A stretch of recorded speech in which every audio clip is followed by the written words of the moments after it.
आइए देखते हैं, बैठचंद मजा आएगा। कि जो हिंदू पक्ष भी है, जो जुलूस लेकर जा रहे हैं, उनके हाथों में हथियार है, तो अजय आलोक ये भी तो ठीक नहीं है ना। इस पर क्यों आंख बंद मूंदे रखी दिल्ली पुलिस? कैसे हथियार लेकर लोग जुलूस में जा सकते हैं, और वो भी जब आपको पता है कि संवेदनशील इलाका है। अभी मजा आएगा ना भिड़ो। हथियार लेके जुलूस में जाना अंजना जी कोई नई बात नहीं है। मुहर्रम के जुलूस में क्या निकलता है? रामनवमी के जुलूस में अगर कोई तलवार अब भाले लेके जाते हैं, और धनुष बाण लेके पहले भी जाते रहे, सवाल ये उठता है कि रामनवमी के जुलूस पे जब पता है कि वहां से जा रहे हैं, उसके बाद आप पत्थरबाजी करते हैं। ठीक है, कुछ मस्जिदों पर अगर झंडा लड़ाने की कोशिश हुई है, ये बिल्कुल निंदनीय कार्रवाई हुई है, उस पर लोग गिरफ्तार हुए हैं। लेकिन मुझे एक सिमिलैरिटी बताइए जरा, कि विश्व के हर देश में दूसरे धर्मों के जुलूस पे मुसलमानी पत्थरबाजी क्यों कर देते हैं भाई? पत्थरबाज बटे हुए हैं देश के हिसाब से, लेकिन धर्म के नाम पे एकजुट है। ये तो विश्व में कहीं और नहीं हो रहा है। अब बड़े कन्वीनियंटली बैठ के वारिस पठान कह रहे हैं कि एक कम्युनिटी को टारगेट किया जा रहा है, अल्पसंख्यक को टारगेट किया जा रहा है। अगर अल्पसंख्यक को टारगेट ही कर दिया जाएगा तो फिर क्या बचेगा? ये बोलने लायक भी रहेंगे टीवी पे आके अगर टारगेट होंगे तो। सबसे पहले तो ये अल्पसंख्यक का दर्जा ही खत्म करना चाहिए इस देश में। 20% की आबादी होगी, अभी भी अल्पसंख्यक बने हुए हैं। आप ये देखिए कि हिम्मत की बलिहारी देखिए, बांग्लादेशी है, रोहिंग्या मुसलमान है, और आके दिल्ली पुलिस पे गोली चला रहा है, और हम लोग कह रहे हैं कि पार्शियल इंक्वायरी करें। अरे पकड़ के बाहर निकालो देश से, इस बात की इंक्वायरी। आपकी कैमरा टीम जाके देख रही है, रोहिंग्या मुसलमान वहां बसे हुए हैं और वो यहाँ पे दंगे कर रहे हैं। इनकी इतनी हिम्मत है। और ये हमारा महान देश कि हम वारिस पठान जैसे लोगों से डिबेट और डिस्कशन कर रहे हैं। दिल्ली दंगे में क्या हुआ था? खुलेआम आम आदमी पार्टी का नेता पकड़ा गया था दंगे भड़काने में। क्या कार्रवाई हुई इस पे? लोग पूछ रहे हैं सर, मैं आपको आज का वाक्य बताता हूं। मेरे जिम में चर्चा हो रही थी, किसी ने कहा, एक दो लोग बात कर रहे थे और उसमें एक ने कहा कि यहां जहांगीरपुरी जैसी घटना तो नहीं होगी। दूसरे ने क्या कहा पता है? उसने कहा ये दिल्ली नहीं है, दिल्ली पुलिस नहीं है, ये नोएडा है या योगी राज है, यहां ऐसा नहीं हो सकता। योगी आदित्यनाथ ने यह विश्वास कमाया है सर। और अमित शाह जी, आप पर भी लोगों का इतना ही विश्वास था, वो विश्वास आप खोते जा रहे हैं। लोग अब नहीं कहते कि अमित शाह है कि पुलिस है, दिल्ली पुलिस है, अमित शाह के रहते, ये सब अब दोबारा नहीं होगा। और आप सोचिए, बार बार हो रहा है दिल्ली पुलिस का दावा। अब दिल्ली पुलिस का दावा सुन लीजिए। दिल्ली पुलिस का दावा है कि उपद्रवियों ने राशन ट्रक लूटा, मस्जिद की छत पर पत्थर फेंकने की शुरुआत हुई। तो मस्जिद की छत पर पत्थर पहुंचे, ये हुआ होगा ना बॉस। आपकी इंटेलिजेंस क्या कर रही है? आईबी क्या कर रही है? वहां आईबी के लोग लगाए गए थे चेक करने के लिए कि पत्थर कहां से आ रहे हैं, नहीं आ रहे, जरा चेक करो। जहांगीरपुरी सेंसिटिव एरिया है, वहां से यात्रा निकलेगी तो ऐसा हो सकता है क्या ये पता नहीं था? पत्थर एक दिन में आ गए होंगे, प्लानिंग एक दिन में हो गई होगी। सर, बहुत आदमी ने आपको इसलिए नहीं चुना कि वो ये सोचता है कि भाई ममता बनर्जी और अरविंद केजरीवाल बहुत अच्छे थे, लेकिन चलो इनको, वो उनको पहचान रहा है इसलिए आपको मौके दे रहा है। लेकिन आपको मौका इसलिए दे रहा है कि आप ये घटना होने के पहले रोकेंगे। आप बाद में लोगों को सिर्फ ये सर्टिफिकेट नहीं देते फिरेंगे कि देखिए ये हो गया, ये लोग कितने खतरनाक है। आपने चिट्ठी लिख दी, अब क्या करें हम? मुझे ये बताइए, अब हम क्या करें? जहांगीरपुरी से कहीं और से अगर हमको यात्रा निकालनी है तो हमें क्या करना चाहिए? क्योंकि दिल्ली पुलिस तो बाद में पत्थर ढूंढेगी। अमित शाह जी कहां हैं किसी को पता नहीं है, वो सिर्फ मीटिंग्स कर रहे हैं। तो हम लोग बतौर नागरिक क्या करें सर? मुझे ये बताइए। सिर्फ आपको जिताते रहे, फिर उसके बाद आप दूसरी कोई घटना होगी फिर बताइएगा देखो अभी और जिताओ नहीं तो ये घटना हो जाएगी, अभी और जिताओ नहीं तो वो, यही करें? क्या करें हम? हमने भारत में पैदा होकर सिर्फ यही जिम्मा लिया है कि बीजेपी को जिताते रहे सारे लोग, और उस जिताने के बाद जो लोगों को सुरक्षा देनी चाहिए उसकी जिम्मेदारी आपकी नहीं। आप चिट्ठी लिख रहे हैं। सर, मैं एक चीज आपको बता रहा हूं, हर चीज की एक अति होती है। आप पॉलिटिक्स कर रहे हैं, बहुत अच्छी बात है। आप लोगों को यह समझा रहे हैं कि देश के लिए कौन खतरा है, यह आपको करना चाहिए, आपकी पॉलिटिक्स का हिस्सा है। वो आपके बारे में समझाएंगे, आप उनके बारे में समझाएंगे। लेकिन लोगों का आप पर से विश्वास अगर इसी तरह से उठता गया तो आप कितना भी विकास का काम कर लीजिएगा, अगर लोगों को सुरक्षा नहीं दे पाइएगा, अगर लोगों के मन में यह नहीं आएगा कि ये लोग हमें सुरक्षा दे सकते हैं, तो वो सारा विकास फेल है। बाकी आपको जो करना है, जैसा ठीक लगता है कीजिए, लेकिन इस देश में एक गृह मंत्री नाम का पद भी है, ये लोगों को याद दिलाइए। तो जुनेरे पर उस हिंदू को ना उठा, ना जगा इस तरह। अभी मुट्ठी भर जागा है तब यह हाल हो गया है। 30-35%, और वो भी संवैधानिक दृष्टि से, डेमोक्रेटिक दृष्टि से, वोट की दृष्टि से। कहीं खोपड़ी सटक गई हिंदू की और 50% गलत दृष्टि से जाग गया, तीसरी आंख खुल गई, तो जगह नहीं मिलेगी छुपने की जगह इस देश में। इतिहास बन जाएगा मुसलमान। आसनसोल जो बीजेपी या कभी टीएमसी नहीं जीती थी, बीजेपी पिछली बार जीती थी, वो आसनसोल की सीट भी बीजेपी हारी। किसान आंदोलन के वक्त लोग पूछते रहे कि कहां है गृह मंत्री अमित शाह, कैसे पुलिस वालों पर ट्रैक्टर चढ़ा रहे थे लोग। और अब ये जो हो रहा है दिल्ली दंगे के वक्त, पिछला दिल्ली दंगा और इस दिल्ली दंगे, लोग पूछ रहे हैं अमित शाह कहां है भाई। दिल्ली पुलिस तो उनके अंडर आती है, कैसे ये सब उनके राज में हो रहा है। आज इस प्रश्न का जवाब ढूंढने की कोशिश करूं उससे पहले आपको एक तस्वीर दिखा देता हूं कि मैंने जो आपसे कहा था कि ये और होगा, बार बार होगा। देखिए, शुरू हो गया सेक्युलरिज्म के नाम पर तमाशा।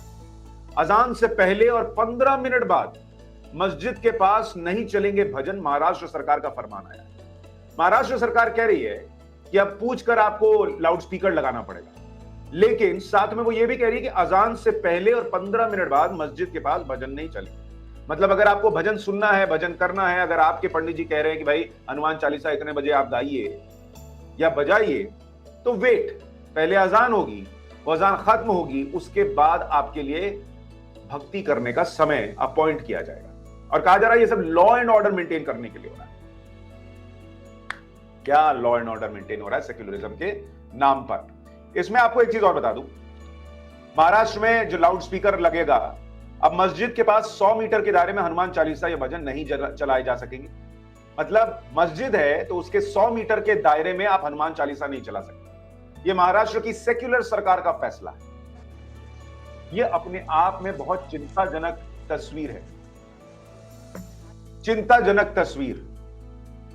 मैं पूछना चाहता हूं, अगर आपका तर्क सिर्फ यह है कि इसमें जांच हो रही है, ईमानदारी से जांच हो रही है, तो जांच तो इस देश में जब आतंकी घटनाएं होती थी तो पिछली सरकारें भी करती थी। तब तो गृह मंत्री से बहुत प्रश्न पूछे जाते थे, तब तो गृह मंत्री के इस्तीफे मांगे जाते थे, तब तो गृह मंत्री पर सवाल उठाए जाते थे।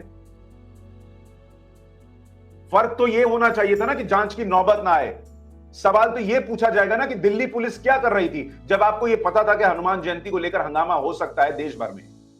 दिल्ली पुलिस ने जहांगीरपुरी जो सेंसिटिव इलाका है, वहां ड्रोन उड़ाकर क्यों नहीं चेक किया कि मस्जिदों के ऊपर और घरों के ऊपर बॉम्ब है या माफ कीजिएगा पत्थर है या नहीं है। दिल्ली पुलिस ने क्या किया, मुझे ये बस इतना बता दीजिए कि दिल्ली पुलिस ने ये काम किया था, उसके बावजूद ये हो गया। क्यों ड्रोन नहीं उड़ा? क्या कोई बहुत बड़ा मुश्किल काम था कि ड्रोन उड़ाकर चेक कर लें कि कहीं पत्थर है कि नहीं? और वो भी तब जब देश भर में यही पैटर्न दिख रहा है कि छतों पर पत्थर मिल रहे हैं और दिल्ली पुलिस आती है होम मिनिस्ट्री के अंडर, तो सवाल किससे पूछा जाए? लोग पूछ रहे हैं। सर, मैं आपको आज का वाक्य बताता हूं। मेरे जिम में चर्चा हो रही थी, किसी ने कहा, एक दो लोग बात कर रहे थे और उसमें एक ने कहा कि यहां जहांगीरपुरी जैसी घटना तो नहीं होगी। दूसरे ने क्या कहा पता है? उसने कहा ये दिल्ली नहीं है, दिल्ली पुलिस नहीं है, ये नोएडा है या योगी राज है, यहां ऐसा नहीं हो सकता। योगी आदित्यनाथ ने यह विश्वास कमाया है सर। और अमित शाह जी, आप पर भी लोगों का इतना ही विश्वास था, वो विश्वास आप खोते जा रहे हैं। लोग अब नहीं कहते कि अमित शाह है कि पुलिस है, दिल्ली पुलिस है, अमित शाह के रहते ये सब अब दोबारा नहीं होगा। और आप सोचिए, बार बार हो रहा है दिल्ली पुलिस का दावा। अब दिल्ली पुलिस का दावा सुन लीजिए। दिल्ली पुलिस का दावा है कि उपद्रवियों ने राशन ट्रक लूटा, मस्जिद की छत पर पत्थर फेंकने की शुरुआत हुई। तो मस्जिद की छत पर पत्थर पहुंचे, ये हुआ होगा ना बॉस। आपकी इंटेलिजेंस क्या कर रही है, आईबी क्या कर रही है? वहां आईबी के लोग लगाए गए थे चेक करने के लिए कि पत्थर कहां से आ रहे हैं, नहीं आ रहे हैं, जरा चेक करो। जहांगीरपुरी सेंसिटिव एरिया है, वहां से यात्रा निकलेगी तो ऐसा हो सकता है क्या ये पता नहीं था? पत्थर एक दिन में आ गए होंगे, प्लानिंग एक दिन में हो गई होगी। सर, बहुत प्रश्न यह है कि आपकी चिट्ठी लिख देने से जेपी नड्डा जी वो रुक जाएंगे क्या, या सिर्फ इसका इस्तेमाल होगा? कभी किसी दिन मुझ पे पत्थर चले, किसी और पर पत्थर चले, उसकी तस्वीर का सिर्फ इस्तेमाल किया जाएगा कि देखिए ये लोग कितने खतरनाक है। पहचान लिया सर खतरनाक है, अब क्या करें? हम पत्थर खाते रहें और आप सिर्फ ये दिखाते रहेंगे कि देखो ममता बनर्जी, बाप रे ये पीएम बन गई तो क्या होगा, अरे अरविंद केजरीवाल आ गए तो क्या होगा, अरे फलाना आ गए तो क्या होगा। सिर्फ आपकी पॉलिटिक्स चलेगी। आम आदमी का सेंटिमेंट कहां है? आम आदमी ने आपको इसलिए नहीं चुना कि वो ये सोचता है कि भाई ममता बनर्जी और अरविंद केजरीवाल बहुत अच्छे थे, लेकिन चलो वो उनको पहचान रहा है, इसलिए आपको मौके दे रहा है। लेकिन आपको मौका इसलिए दे रहा है कि आप ये घटना होने के पहले रोकेंगे। आप बाद में लोगों को सिर्फ ये सर्टिफिकेट नहीं देते फिरेंगे कि देखिए ये हो गया, ये लोग कितने खतरनाक है। आपने चिट्ठी लिख दी, अब क्या करें हम, मुझे ये बताइए अब हम क्या करें? जहांगीरपुरी से कहीं और से अगर हमको यात्रा निकालनी है तो हमें क्या करना चाहिए? क्योंकि दिल्ली पुलिस तो बाद में पत्थर ढूंढेगी। अमित शाह जी कहां हैं किसी को पता नहीं है, वो सिर्फ मीटिंग्स कर रहे हैं। तो हम लोग बतौर नागरिक क्या करें सर, मुझे ये बताइए? सिर्फ आपको जिताते रहे, फिर उसके बाद आप दूसरी कोई घटना होगी फिर बताएगा देखो अभी और जिताओ नहीं तो ये घटना हो जाएगी, अभी और जिताओ नहीं तो वो, यही करें? क्या करें हम? हमने भारत में पैदा होकर सिर्फ यही जिम्मा लिया है कि बीजेपी को जिताते रहे सारे लोग, और उस जिताने के बाद जो लोगों को सुरक्षा देनी चाहिए उसकी जिम्मेदारी आपकी नहीं, आप चिट्ठी लिख रहे हैं।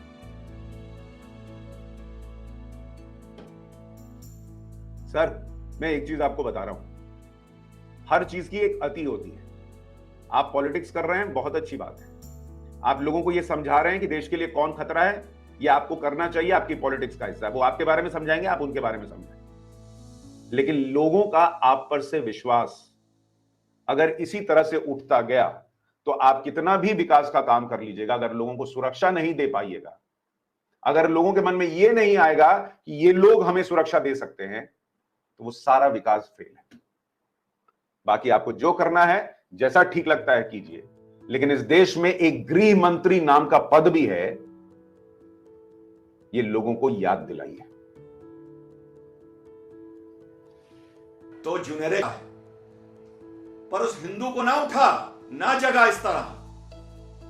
अभी मुट्ठी भर जागा है तब यह हाल हो गया है।